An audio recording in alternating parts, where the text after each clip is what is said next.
serious theme that arises out of our studies on Judah.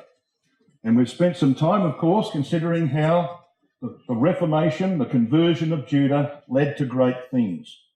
And while, of course, Judah's name is not always the first in the list, and I'm going to show you something interesting tomorrow about that, his name is not always the first in the list of the sons of Jacob. Whenever there is a matter of importance in the divine scheme, whenever there's something that's critical to God's unfolding purpose, Judah is always first. And we're going to see that again here this morning. I'd like you to come with me to the First of Chronicles, please.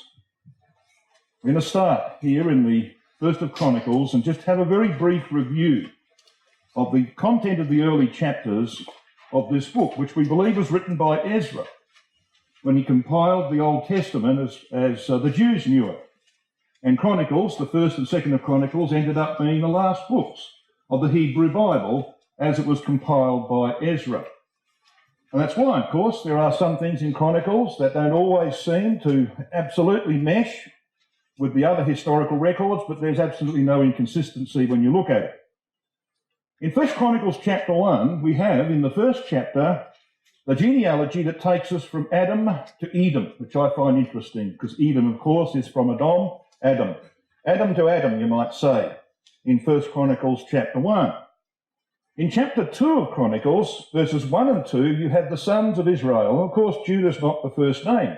They're listed not necessarily in the order of birth, because the 6 sons of Leah are put up front, which he does, of course, in Genesis 49.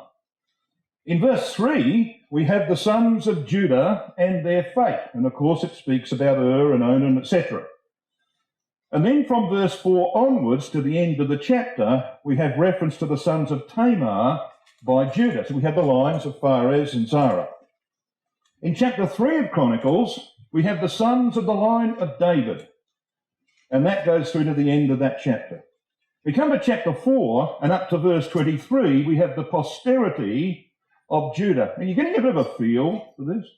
So who's first? Who do you think is first in the scheme of things?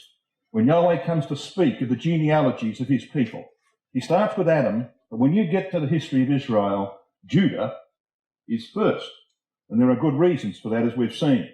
And so in chapter 5, verse 1 of Chronicles, you read that Reuben forfeited the right of the firstborn, which, at least the double portion element, was given to Joseph. But who's first? Well, verse 2 tells you who is first. For Judah prevailed above his brethren, and of him came the chief ruler, or the prince, as the margin has it, but the birthright, the double portion, was Joseph's. So it's pretty clear, isn't it, where Judah sits in the scheme of things, in the divine hierarchy of importance when it comes to the matters that concern the family of Jacob, the nation of Israel. I want you to come to 1 Chronicles 4 and verse 14, because this is going to be the basis of our consideration this morning. We're going to spend a little bit of time here in 1 Chronicles chapter 4. Now, I think I can probably speak on behalf of many when I say that when we come to the 1st of Chronicles, especially the first 15 or so chapters in our daily readings, but we don't necessarily find it all that stimulating. It's a list of names, isn't it? Primarily list of names. Well, as time goes on, brothers and sisters, you begin to realise that it's not there without purpose. There's a lot more than simply names in the 1st of Chronicles and the first half of it. It's absolutely fabulous what's here. And we're going to see just one of those things here this morning.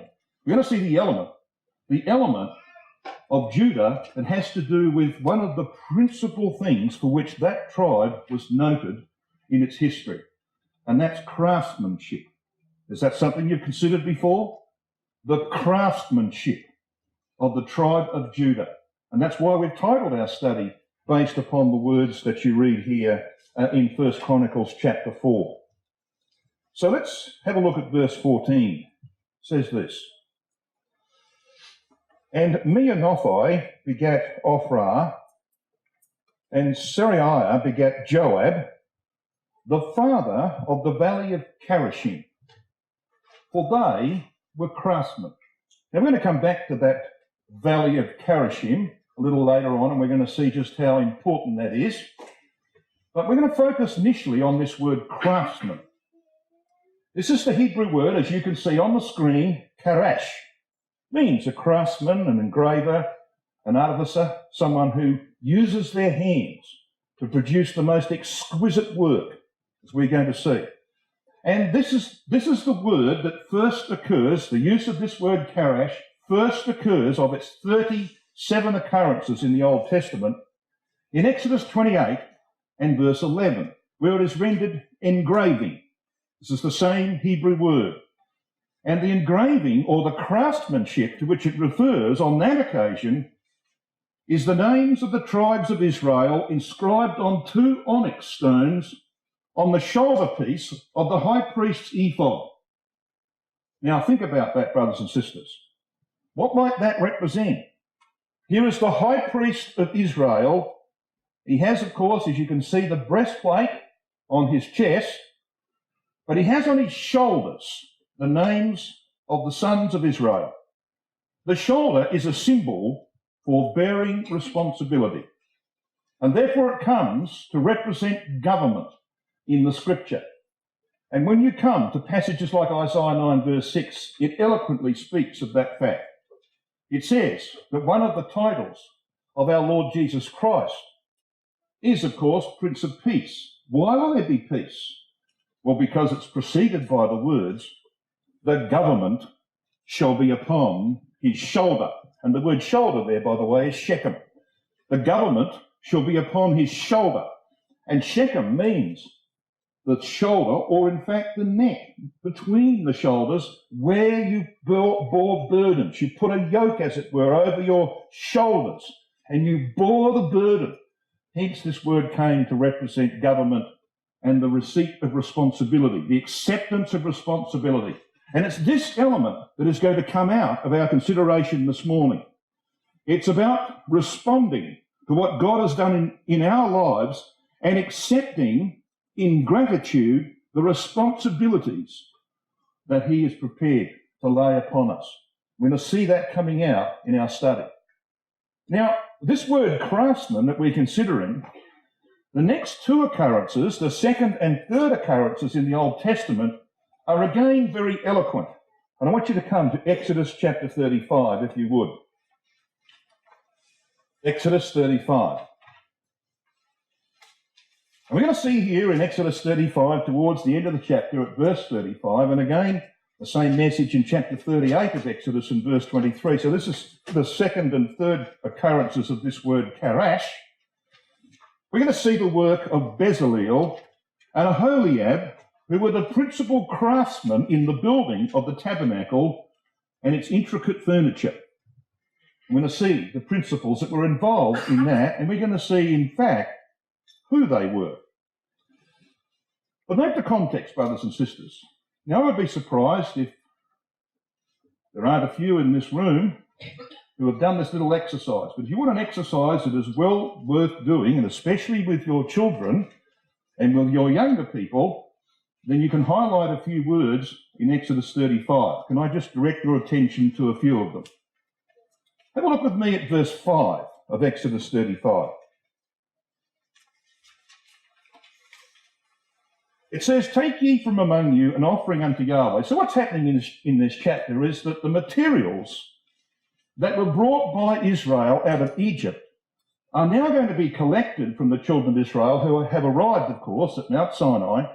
See, they're encamped before Horeb.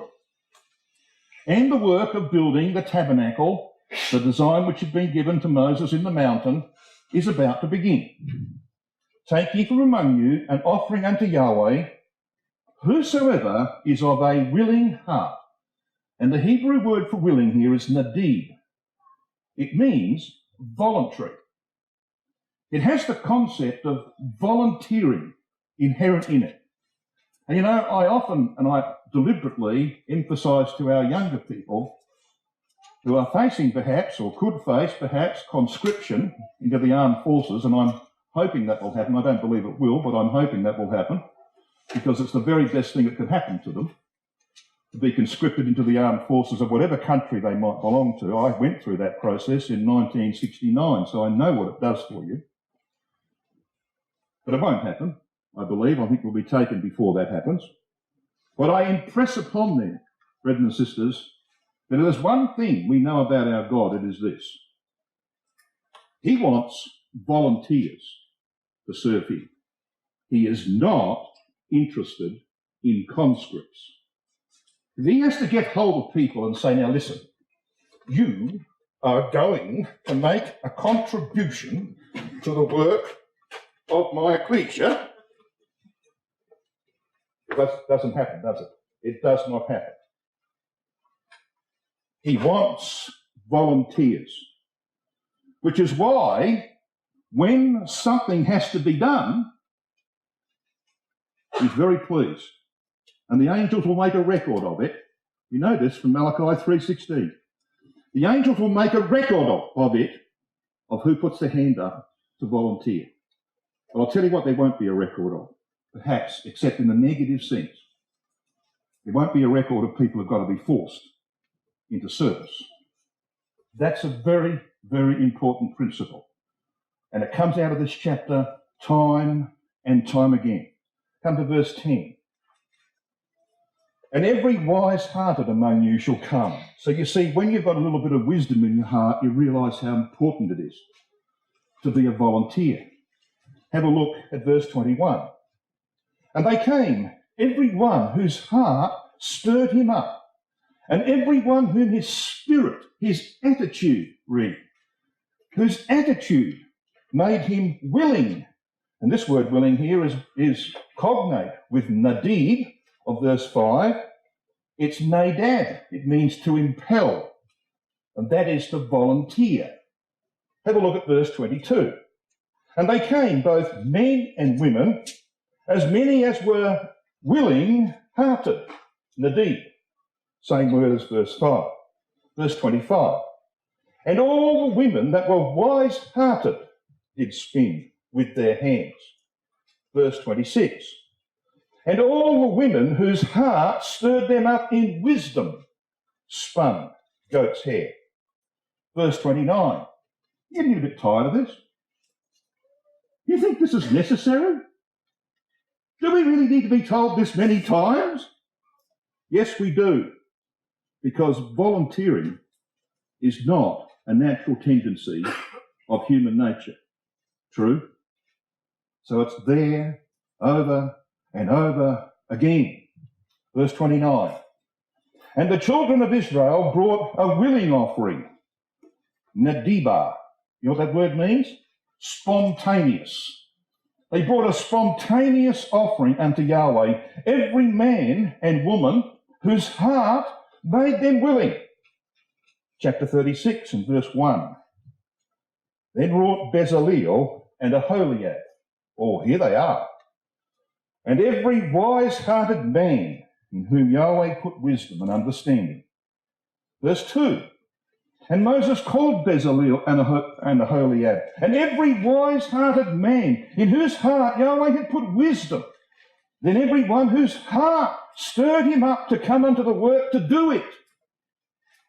You see how often this appears? Well, guess what, brothers and sisters and young people? Opportunity came to an end. Have a look at verses 5 to 7 of Exodus 36. Verse 5 says, And they spake unto Moses, saying, The people bring much more than enough for the service of the work which Yahweh commanded to make. Wouldn't that be terrific in ecclesial life? Wouldn't that be a terrific thing to happen in your ecclesias here in Canada or anywhere else? That when something had to be done or things had to be given to the work of the truth, in a very short time you had far too many offers and far too much stuff. And you had to say, look, brothers and sisters, that's enough, please. Hold fire for a while, please. Wouldn't that be terrific? That happens in your ecclesia, of course. Of course. We are short on volunteers in our community. I'm not speaking of here. I see it here. I see a lot of it here. I don't see it everywhere. And neither do you. There's a great lesson in this. We're going to see how important it is to Judah in a moment. We're going to see how important it is to Yahweh when he comes to build his dwelling place in Israel. That's the spirit he wants, and that's the spirit he uses, as we shall see. But let's read on. Verse 6 of Exodus 36. And Moses gave commandment, and they caused it to be proclaimed throughout the camp, saying, let neither man nor woman make any more work for the offering of the sanctuary. So the people were restrained from bringing. For the stuff they had was sufficient for all the work to make it, and too much. And that's about to happen to you and me. Because when the angels come knocking on my door, as they'll come knocking on your door, the proclamation will be made. Time is up. Opportunity for volunteering and for giving is over. It's finished. It's about to be proclaimed. Brothers and sisters, if I am reading the signs correctly, I may not be reading them correctly, but I think I am. And I think you know that the time is nearly up for volunteering. That's the great lesson that comes out of our considerations here today. Let's come to Bezalel. Exodus 35 and verse 30. So who is he? Well, his name means in the shadow, with the idea of being under the protection of God. Remember how Boaz said to Ruth, under whose wings thou art come to trust? She was a believer in the God of Israel. Her hope was centred upon what the ark represented. Yeah, so this man is under the protection or shadow of God. He's the son of Uri, we read in this verse, who is the son of Hur. Now, we're going to talk about Hur tomorrow, God willing. I don't mean H-E-R, I mean H-U-R. And talk about this important man in Judah called Hur. Strong says that his name means white linen. There are variations to that if you look up the lexicons, but I think, as you're going to see as we proceed, that white linen is correct. You're going to see continual reference to that in this matter of not only what we're considering today, but tomorrow as well. White linen. What does that represent, brothers and sisters? Well, we know from Revelation 19, verse 8, what that represents. For the fine linen, pure and white, is the righteousnesses, plural. It doesn't mean righteousness. It means the righteousnesses of the saints. Now, what do you think that means? It means what they produced in life. That's what it means. What they developed, built, manufactured, so to speak, by their craftsmanship in spiritual things. That's what that means. That's why the Apocalypse ends with the words, behold, I come quickly to give every man according as his work shall be. Christ is coming to have a look at what we've done or not done. He will want to find craftsmen amongst his people. We want to talk about that this morning. He's of the tribe of Judah, it says in Exodus chapter 35 and verse 30. Is that a surprise to you? That Bezalel, the man that Yahweh chooses to build all the intricate work of the tabernacle, its hangings, its veil, all of the furniture, the beauty of the ark, all of those things, God chose this man. Out of all of Israel, he is of the tribe of Judah. Judah's first. Judah is first. Why is Judah first? Well, because you see, the characteristic of Bezalel was the characteristic of his reformed father, his forefather, Judah, who served Yahweh after conversion with a willing heart. That's what. So what do? Verse 31.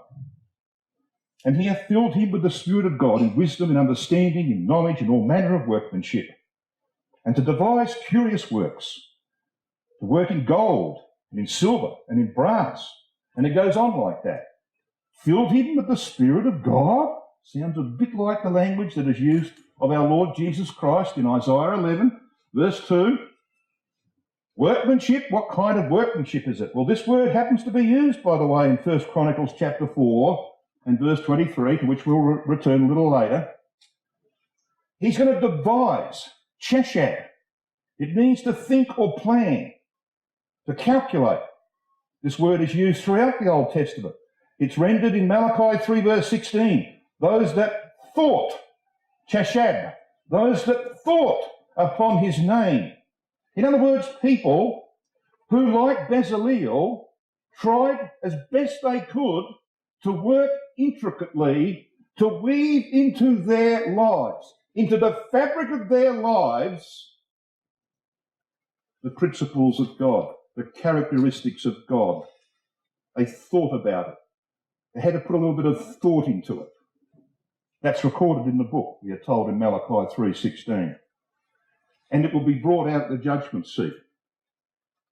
The very fact that we're here at this Bible school, we're here because we're interested in the Word of God and we're interested in being with those of like precious faith, has got the angels writing furiously at night when you and I go to bed. You know that, brothers and sisters? We are told that they return to the Father and they make the record which they will use at the time of our judgment. And when that angel comes into the tent, he's going to have a scroll, I believe, a literal scroll. And in that scroll is going to be recorded a lot of things, hopefully all positive. And the positive things will include the fact that this man or this woman or this young person, when they had the opportunity to confer and to be with those of like precious faith, and they spake often one to another of the things that they loved, and they thought upon these things. In other words, they thought, now listen, I'm not going to waste what Sheila Lake Bible School. I'm not going to be stupid and simply walk out of here and have no impact from this Bible school on the way I live my life in the future. I'm simply not going to do that. I'm going to go away from this Bible school and say, that's what I learned about where I have a weakness or a failure or a deficiency. I'm going to work on that. I'm going to do something about that. Or if I had a problem that is a stumbling block to me, I'm going to make sure that I work on that one. That goes in the record. Because here are people who are trying to weave, as this word has the idea, they are thinking through how they can make these things a part of their life. Just like Bezalel wove all the beauty into the hangings of the tabernacle and used their instruments to intricately work the fine detail of all of the artifacts and the furniture of the tabernacle. See the point of this? When it says curious works here, it's the word, as you can see, I'm not even going to try and pronounce it. You need Roger, I think. It means thought, device, plan, purpose. So Rotherham translates this phrase using the word chashab, and this word here, he translates the phrase to devise skillful designs. You know, it's not saying that when they got the pattern of the tabernacle from Moses, it had been given to him by God, and they were told, you make it exactly as you have seen it, that Bezalel and Aholiab and others that were involved simply sat there like people doing, like sisters doing knitting, you know.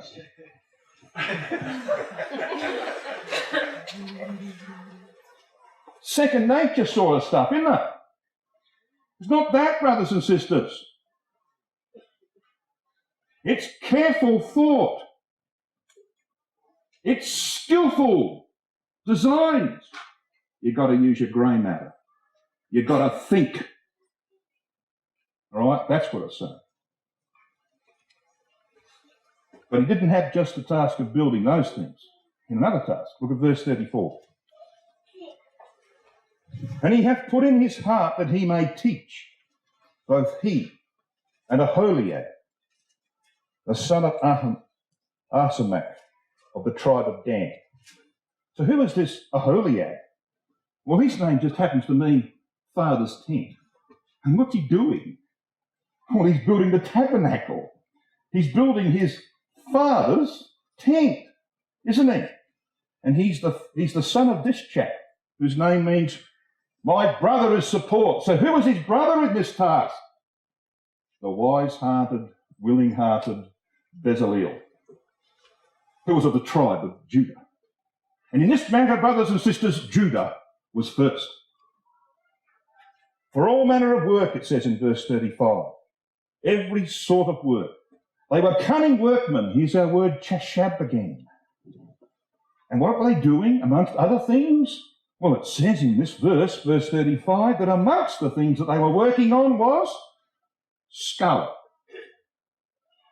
Tola Shani. Guess where you first met the word Shani?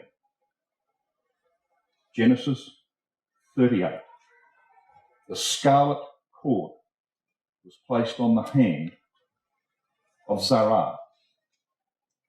And then you read in that verse of fine linen, the meaning of the name Her, who just happens to be the grandfather of Bezalel. So come back with me, if you wouldn't mind, to 1 Chronicles 4.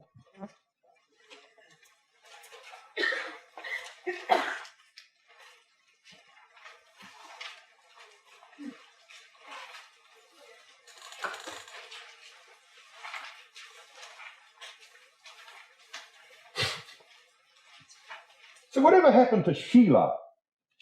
I always giggle when I say that name, because in Australia, a Sheila is a lady of some dubious qualities. And if you go into an outback restaurant in America, the facilities are named, at least the female facilities are named after Sheila, using the Australian word. But like most things Australian, it's nonsense. Anyway, what happened to Sheila? We read of what happened to him in 1 Chronicles 4, verse 21. The sons of Sheila, the son of Judah, were Excuse me. Did you read that with me? That was the name of his slain older brother in Genesis 38. And Tamar should have been given to this man Sheila to raise up seed for his brother. And if he had done that and had a son by Tamar, guess what his name would have been? But that didn't happen. So when he married someone else, the firstborn was named I think that's telling you something about Sheila, isn't it? Yeah. He's meeting his responsibilities. If he can't do it through Tamar, he's going to do it another way. Meeting his responsibilities. And he's the father of Lekah and Laadar, the father of Marishah, and the families of the house of them that wrought. Oh, what are they producing? Fine linen of the house of Ashbia. And Joachim and the men of Chozeba. And Joash and Saraph, who had the dominion in Moab. And Jashu Bilahim. And these are ancient things. What's that mean? These were the potters and those that dwelt among plants and hedges. There they dwelt with the king for his work.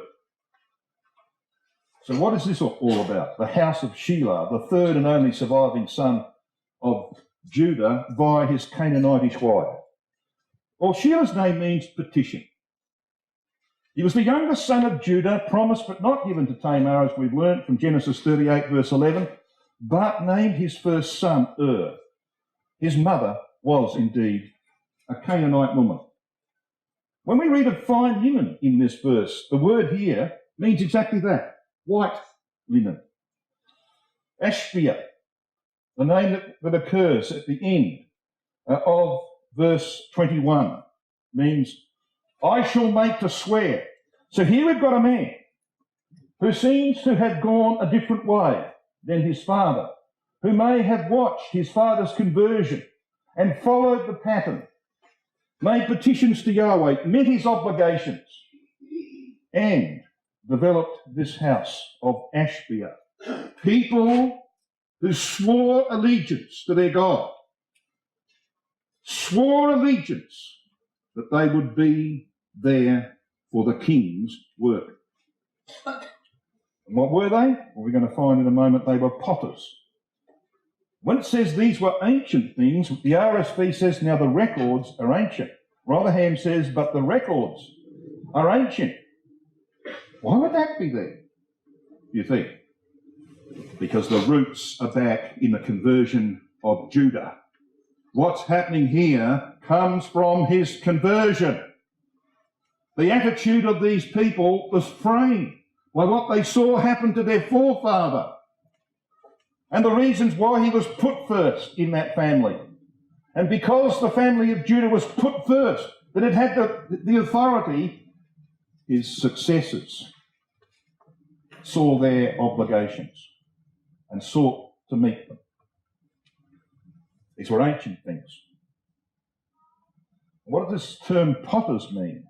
Well, the Hebrew word yatsar means to form or to fashion or to frame. It occurs 62 times in the Old Testament, and the first three occurrences of that Hebrew word just happen to be in Genesis 2 verse 7, verse 8 and verse 19, when the angels took the dust of the earth and formed man thereof. It was the first time you read of the work of a potter, wasn't it? First time. And here are the angels of God, like a potter, framing the dust of the earth, made clay, and just like a potter, they're framing the form of the first man. That's the first three occurrences.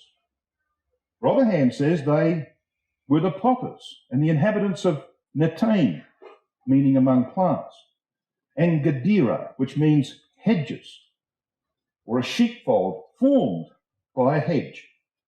And it says, of course, at the end of verse 23, that they were there with the king for his work.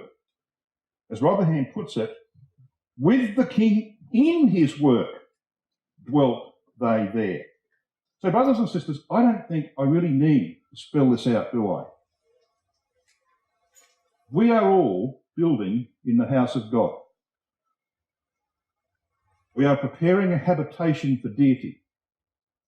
We are described as a community as the temple or a temple of living God.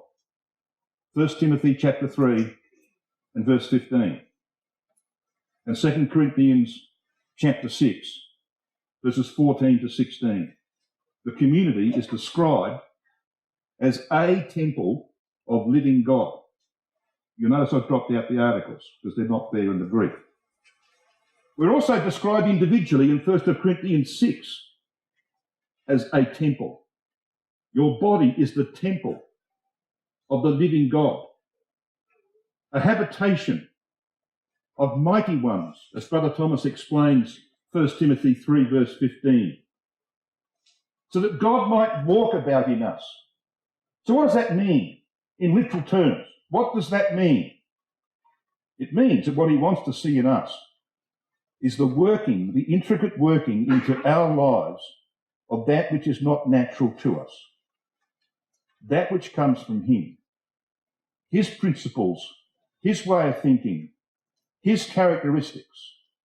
He wants to see people who, like Bezalel, are skilled, who have been made wise of heart by the word of God, and intricately weave, step by step, little by little, the divine characteristics into the way they live their lives. That's pretty simple, isn't it? And when you're doing that, you're not just creating a habitation for deity, that he might walk about in them, as Paul says in 2 Corinthians 6 verse 14. You're also shaping vessels for the house of God. We're actually potters, aren't we? In a very real sense, we're potters.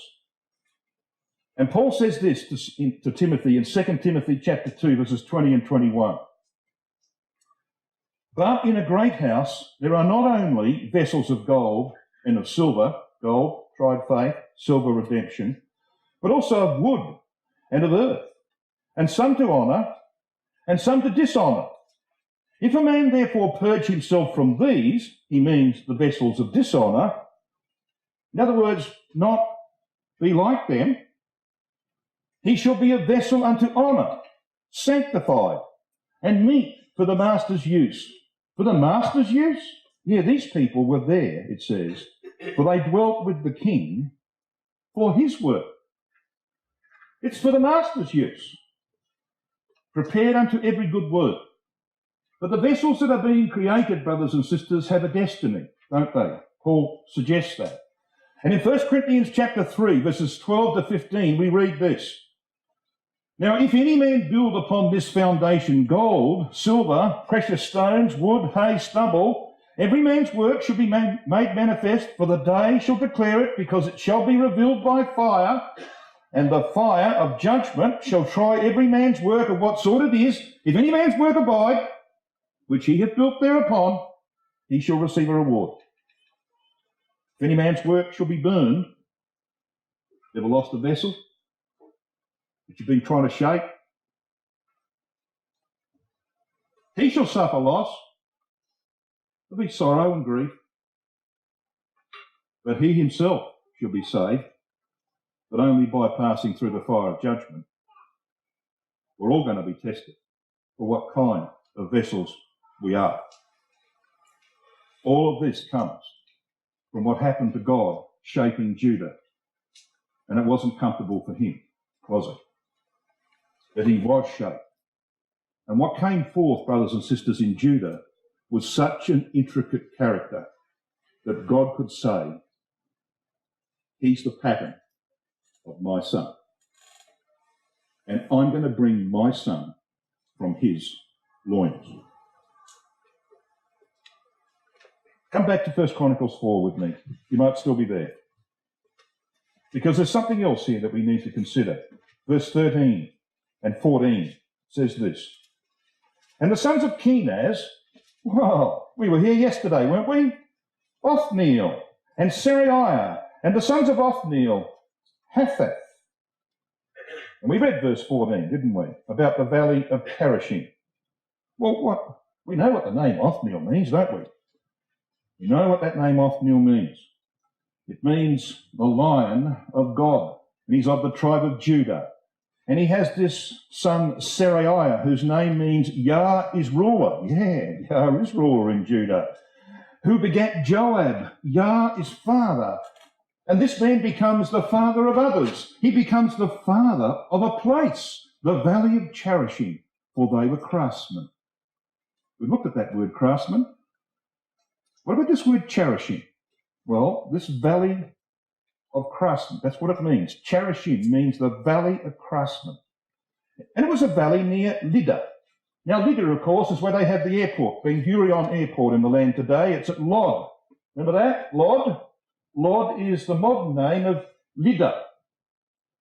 So this is where that valley was. It was east of Joppa. It was just beyond the Sharon. I want you to come to Acts chapter 9.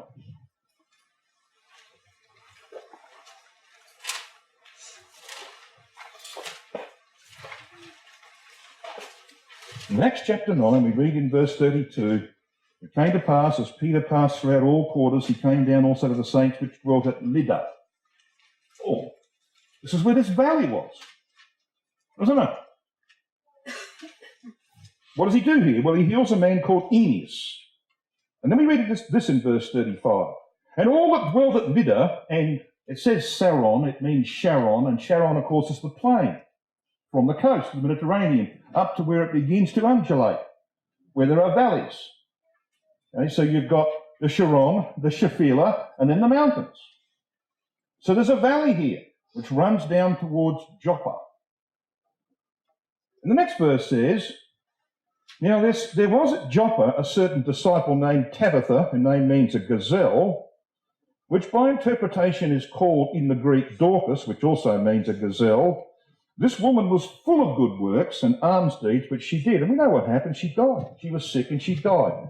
And when they called Peter, who came from Lydda, where the valley of Cherishim, the valley of the craftsmen were, What do we read? In verse 39. Then Peter arose and went with them, and when he was come, they brought him into the upper chamber, and all the widows stood by him weeping, and showing the coats and garments which Dorcas made while she was with them. You can't make garments when you're dead.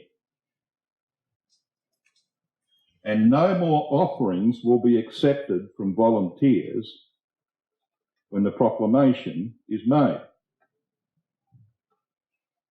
You can only do it when you're alive. I wonder where she came from. She's clearly down in Joppa, because you know what Joppa was? It was a little England. It was a place of shopkeepers.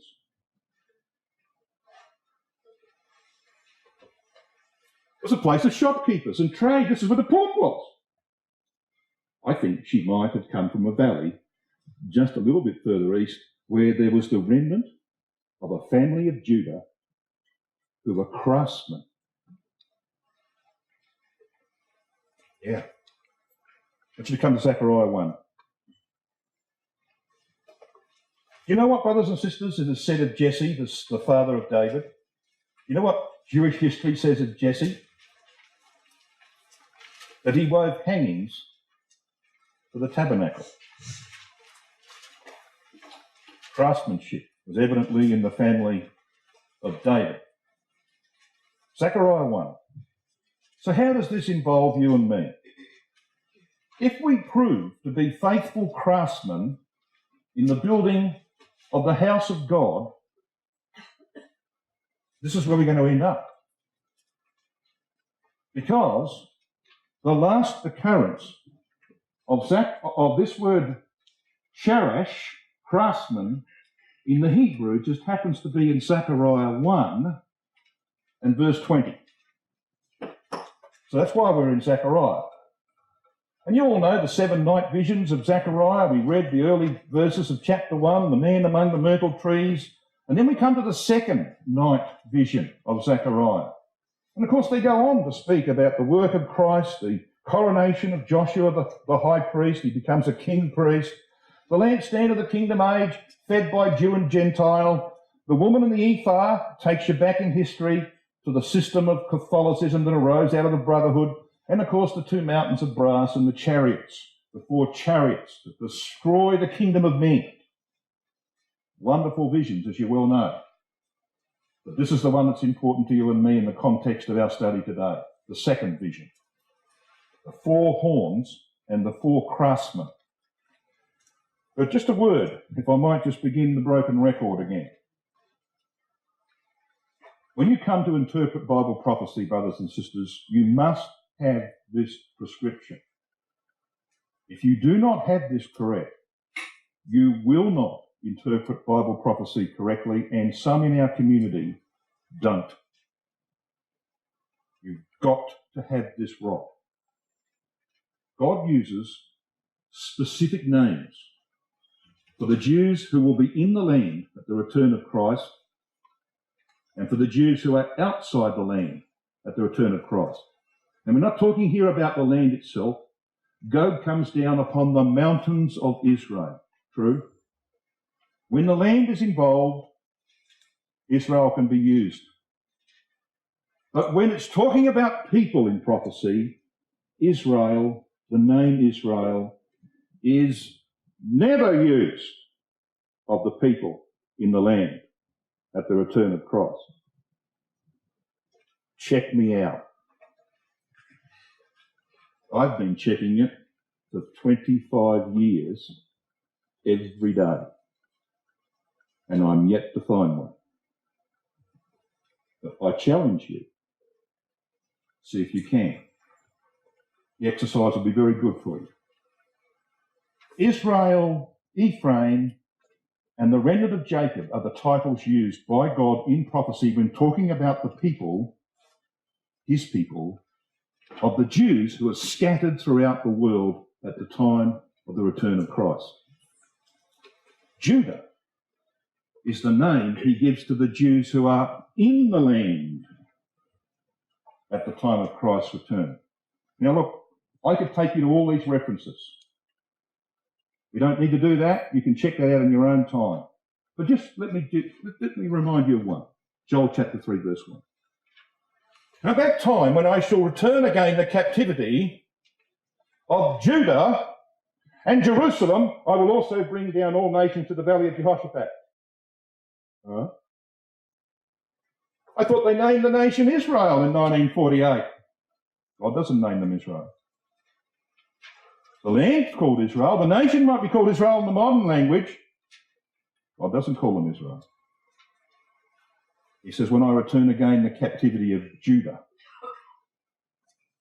That's why it says in Zechariah 12 verse 7 that Christ will save the tents of Judah first. You need to have that under your belt, because the subject matter of Zechariah 1 verses 18 to 21 is about Judah. And where are they? Well, in the land. Because you see, intertwined in this prophecy is what God is going to do for Jerusalem. He's talking about the arrival of Christ and the saints to smash the armies of Gog upon the mountains of the land of Israel, but the people that are there are called Judah. Let's have a look at it very briefly. Verse 18. Then lifted up mine eyes for this second night vision, and saw and behold 4 horns. Horn, of course, is a symbol for power. It's a reference here to the nations who have trampled God's people in history. These horns of verse 19, it says, what be these? He asked. And he answered me, these are the horns which have scattered Judah, Israel, and Jerusalem. Notice the names. Judah, Israel, and Jerusalem. They have scattered Jewry in their history, haven't they? And then in verse 20, Yahweh showed me 4 carpenters. Unfortunate translation. Sorry about that, Dan, but it's an unfortunate translation. It's actually a craftsman. Abba Karash. Abba, 4. Karash, craftsman. And that's how Rotherham translates it. And this is modelled upon 4 craftsmen of that time. Their names were Joshua, Yahshua, Zerubbabel, Haggai, and Zechariah. They're the 4 craftsmen here who are building what? The house of God. And we are told in Zechariah 3 verse 8 that they are men of sign, pointing forward to the work of Christ and his saints. So the 4 horns and the 4 craftsmen represent the perfect Israel of God. 4 just happens to be the biblical number for righteousness and God manifestation. And they, brothers and sisters, are formed into an army to destroy the Gentile powers at Armageddon. Verse 21, what come these to do? He said. These are the saints in glory, and they have a work to save Judah.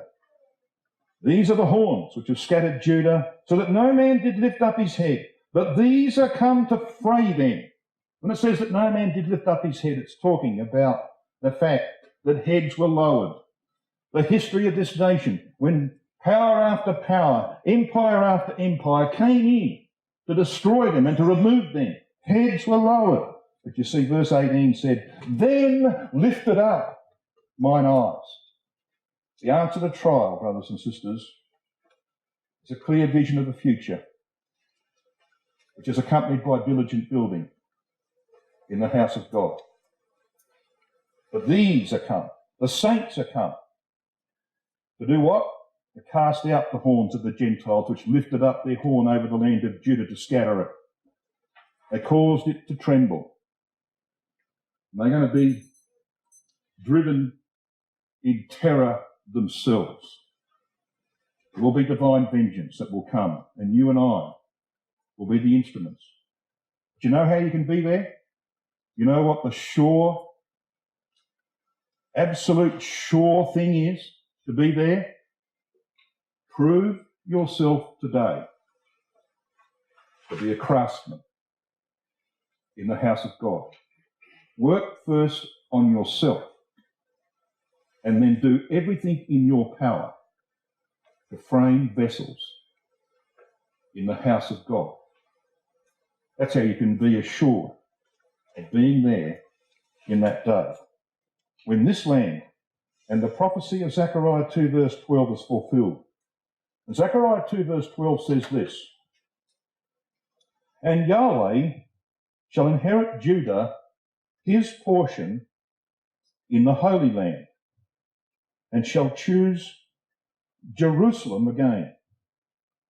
You and I, brothers and sisters, are going to have a portion in this land. You know what it's going to be? The prince's portion is to the west of the Holy Oblation and to the east of the Holy Oblation. You know what he's going to do with that territory? He's going to give it as an inheritance to the saints.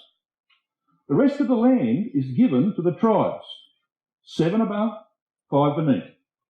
But this is the portion of the land that you and I will inherit. Now, why would we be there? Well, it's in the centre, it's close to the temple, and of course the northern portion of the Holy Oblation just happens to be called the portion of the sons of Zadok, righteousness. Yeah.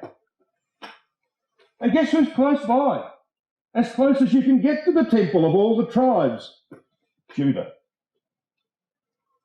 will be the first to be saved and will be first in the order. And that's why there are 7 tribes above the Holy Oblation and 5 beneath, because 7 happens to be the Abrahamic covenant number. This is the land promised to Abraham and his seed. And you want to get in there? How do you get there? By being a craftsman that Yahweh through his Son will look upon and say, "I see in you what I saw in Judah." Someone weaving into their life my character. You've got faults. You've all got faults. I've got faults. But I see that character. And I'm prepared to give you my grace. Inherit the kingdom prepared for you from the foundation of the world, the land of the red-cord people, the seed of Abraham, given to them by divine grace.